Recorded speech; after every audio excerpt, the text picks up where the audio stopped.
This is where you've been for 20 years? You've been rescuing them.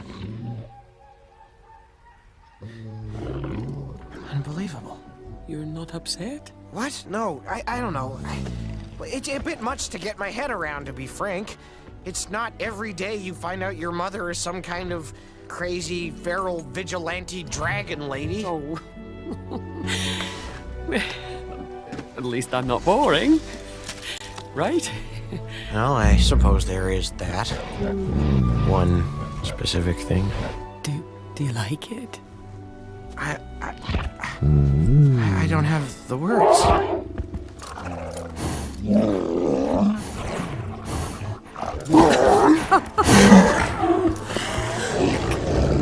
Can I? Oh, he's beautiful. Oh, oh, incredible. He might very well be the last of his kind. Oh, and look, he's your age. Wow. Oh, no wonder you get along so well. Oh, yeah.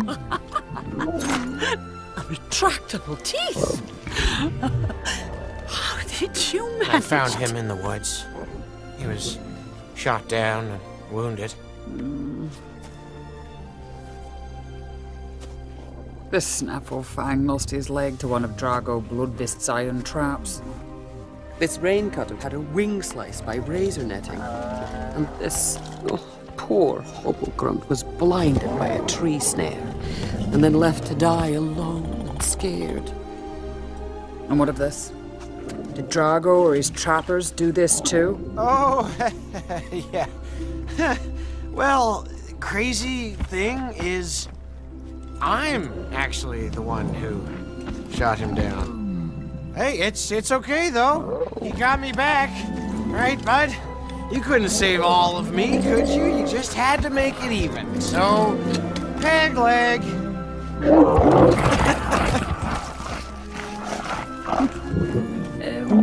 What did your father think of your Night Fury friend?